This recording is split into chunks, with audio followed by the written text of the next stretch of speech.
Assalamualaikum warahmatullahi wabarakatuh. Selamat pagi anak-anak. Bagaimana kabar kalian semua? Semoga kita dalam kondisi sehat walafiat. Tentunya dalam lindungan Allah Subhanahu wa taala ya.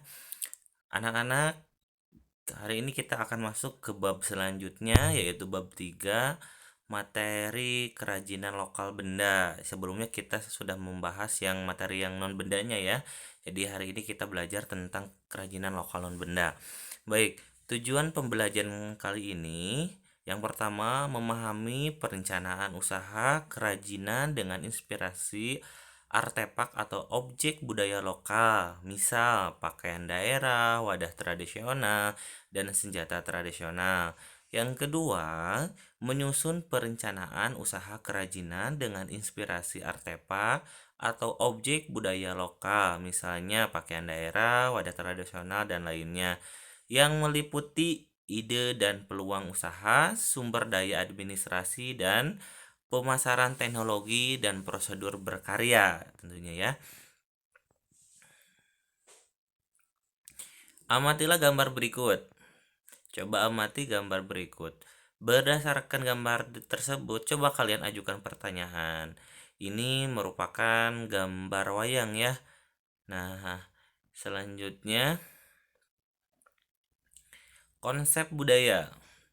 Kata kebudayaan itu berasal dari bahasa Sanskerta, yaitu budaya. Kata budaya adalah bentuk jamak dari budi yang berarti budi atau akal. Secara etimologis, kata kebudayaan berarti hal-hal yang berkaitan dengan akal. Selanjutnya, warisan budaya non-benda berupa konsep ataupun karya yang bertujuan untuk memenuhi kebutuhan rohani maupun kebutuhan yang kasat mata. Contohnya adalah cerita rakyat, mitos, simbol tarian, pantun, dan upacara adat. Ini adalah contoh dari warisan budaya non-bendawi gitu ya. Selanjutnya, seiring perkembangan zaman, kebutuhan tersier manusia tumbuh dan berkembang seperti batik untuk memenuhi kebutuhan sandang, keris untuk memenuhi kebutuhan pertahanan, angklung untuk kebutuhan berkesenian, bertunjukan atau pertunjukan wayang kulit untuk memenuhi kebutuhan hiburan gitu ya. Jadi semuanya ada fungsi-fungsinya masing-masing, dari batik, keris, terus musik, wayang, semua ada fungsi masing-masing sesuai dengan kebutuhannya gitu ya. Selanjutnya, jenis-jenis kerajinan lokal non benda. Sejalan dengan pesatnya perkembangan ilmu pengetahuan dan teknologi, seni kerajinan di Indonesia telah mengalami perkembangan sehingga kerajinan menjadi sebuah keterampilan warisan nenek moyang yang berupa karya seni dan budaya yang beraneka ragam. Nah, maksudnya di sini adalah perkembangan ilmu dengan adanya teknologi, dengan adanya seperti itu tuh semua kerajinan di Indonesia itu mengalami perkembangan yang sangat pesat dan menjadi sebuah keterampilan yang dapat diwariskan tentunya terhadap diwariskan nenek moyang yang berupa karya seni terus diwariskan ke generasi-generasi selanjutnya gitu. Nih ada produk kerajinan berdasarkan matra atau dimensi. Produk kerajinan dua dimensi yaitu karya kerajinan yang mempunyai dimensi panjang dan lebar hingga memiliki keluasan. Contohnya seperti apa, Pak? Di sini ada properti pakaian adat, kain batik, dan tenun kain. Nah, di sini ada gambar ya.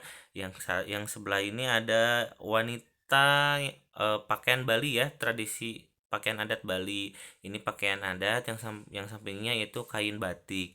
Ini termasuk ke dalam produk kerajinan dua dimensi. Selanjutnya yang B-nya produk kerajinan tiga dimensi. Nah, yaitu kerajinan yang mempunyai dimensi panjang, lebar, dan tinggi sehingga dapat diketahui massa atau volumenya. Contohnya di sini ada gerabah seperti kendi, ada guci, keramik, patung, arsitektur, dan benda pakai lainnya. Ini contohnya kendi ya, sama yang guci.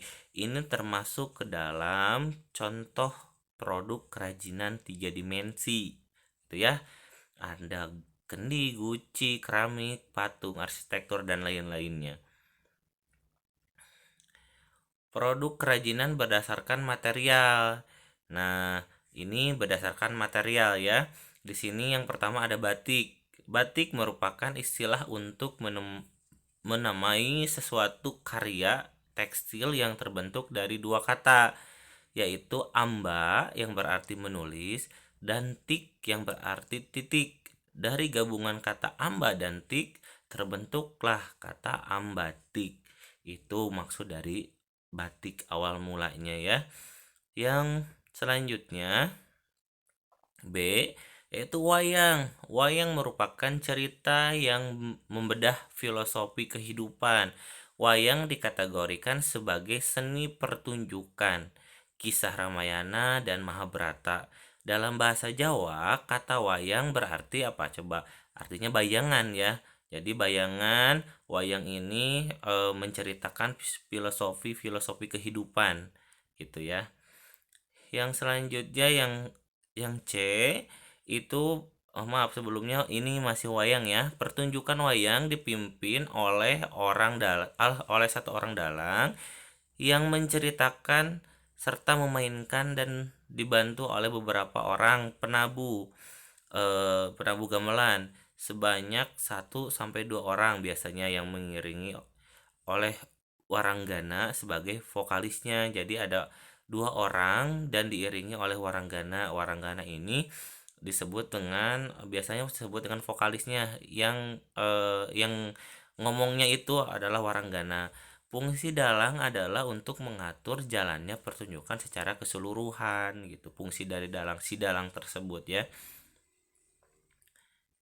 Nah, ini ada macam-macam jenis wayang. Ada wayang kulit, wayang klitik, wayang golek, wayang beber, wayang orang, dan wayang lainnya. Nah, ini ada keterangannya masing-masing ya. Kalau wayang kulit, kata Purwa dipakai untuk membedakan wayang jenis dengan wayang kulit yang lainnya. Terus wayang klitik adalah wayang yang terbuat dari kayu gitu ya. Wayang golek terbuat dari boneka kayu. Terus wayang beber ini adalah seni wayang berbentuk lembaran-lembaran yang dibentuk menjadi tokoh-tokoh dalam cerita wayang gitu ya. Dan wayang orang, tentunya kalau wayang orang ini adalah wayang yang dimainkan dengan menggunakan orang sebagai tokoh dalam cerita wayang tersebut gitu ya. Selanjutnya, ini yang ketiga ada keris. Keris merupakan senjata tikam dengan jenis golongan belati. Keris memiliki ujung yang runcing dan tajam pada kedua sisinya. Dengan banyaknya fungsi budaya yang dikenal di kawasan Nusantara bagian barat dan tengah gitu. Selanjutnya D itu noken ya, noken. Noken merupakan tas tradisional masyarakat Papua dan hanya masyarakat Papua yang diperbolehkan untuk membuat tas tersebut. Cara membawa tas noken berbeda dengan cara membawa tas pada umumnya. Noken dibawa dengan menggunakan kepala dan terbuat dari serat kulit kayu. Orang-orang Papua kalau menggunakan tas ini jadi disimpannya di kepala ya, di bagian kepala atas gitu. Jadi nggak disimpan di tangan atau di bagian pundak gitu. Terus selanjutnya ini ada angklung. Angklung adalah alat musik multional bernada ganda yang terbuat dari bambu. Cara memainkannya cukup mudah, hanya dengan menggoyangkan badan angklung akan langsung mengeluarkan suara.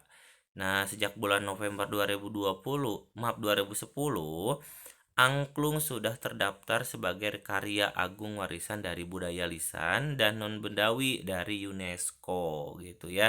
Jadi pada November 2010 itu sudah tercatat oleh UNESCO gitu bahwa ini adalah warisan dari Indonesia gitu.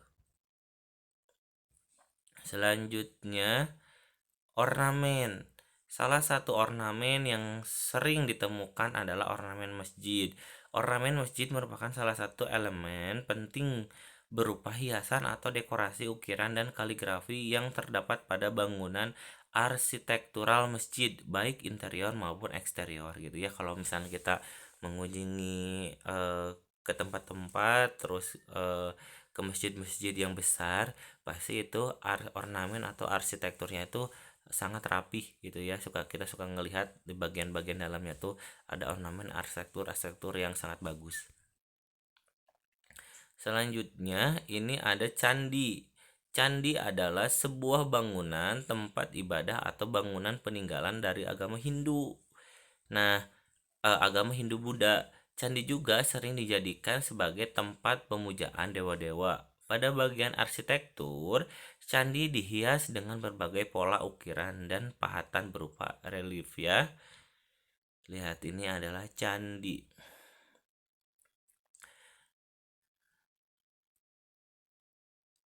Nah, anak-anak,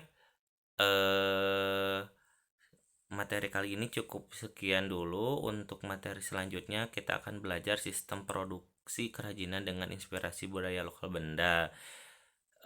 Tolong apa yang tadi Bapak sampaikan itu bisa kalian catat di buku catatan, nanti bisa dikumpulkan. Tetap jaga kesehatan, jaga jarak, jangan lupa pakai masker gitu ya. Semoga kita semua dalam kondisi keadaan sehat walafiat. Terima kasih. Wassalamualaikum warahmatullahi wabarakatuh.